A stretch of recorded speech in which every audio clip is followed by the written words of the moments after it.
Yesterday I went out climbing with a couple friends.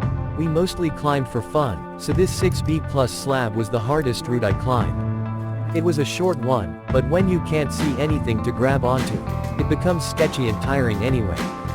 I don't think I've stood on smaller footholds in my life. Follow for more.